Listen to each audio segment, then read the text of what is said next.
Okay, so the first thing is hit the saute button because we need to sear the roast on the outside. I bought a giant roast this time. I think it's like 5.43 pounds.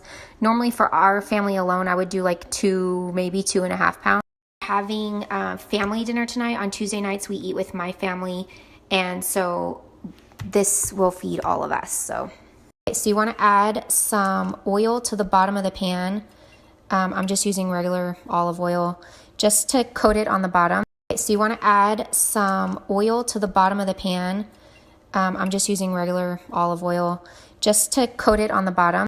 Next thing is I cut the roast into pretty big chunks so that I can coat them in flour and sear it. It's just easier to do it in smaller pieces. I tried showing with one hand and it was a complete fail. So I just put a little bit of flour. I just sprinkle a little bit of flour on all sides before I sear. And I do it over the sink because I'm messy and it's just easier and I can just rinse it down when I'm done. Just take it from there and put it into the hot Instant Pot. I will have to do this in probably 2 to 3 batches. I sear not just the top and bottom, but all the sides. I think when you sear a roast, it just gives it a better, richer flavor. We're almost done searing. I add a little bit of salt and pepper. I never use regular table salts because I hate it. So this is just like Cajun salt. First batch is done. As you can see, it's still really red and it's not cooked at all on the inside. It's just like crisped up a little on the outside. Just add a little more olive oil to your Instant Pot and start on the next batch. I don't sit and cut this with a knife. I use kitchen shears for basically everything that I can, anytime I can. So I just cut it with the scissors. So we're on our second batch. The recipe that I use for Mississippi roast doesn't say to sear. I just do that because I think that it makes it taste better. So the recipe for Mississippi roast does not call for vegetables, but we like it with carrots, potatoes, and onions, so I add that. I usually just do a mix of these gold potatoes and red potatoes because those are our favorites.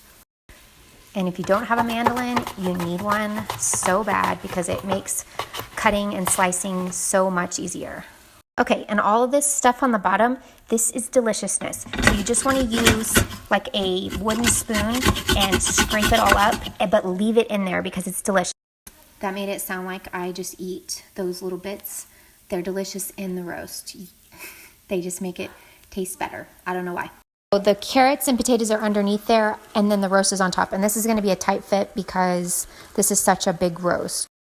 Mississippi roast, instead of just regular pot roast, are these things: ranch seasoning, au jus mix, and pepperoncinis. Like a weird mix all together, but when you mix it all up and it cooks, it turns out perfect and it's super good.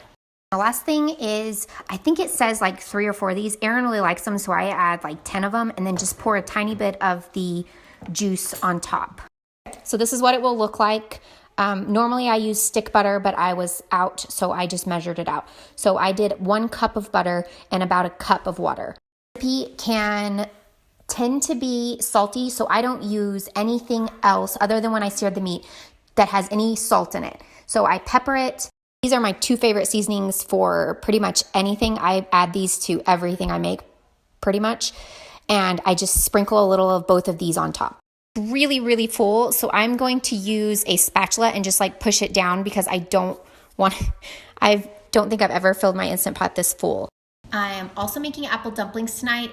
We're celebrating Tara's birthday tonight, so we're making her favorite things, and apple dumplings and Mississippi roast are her tops.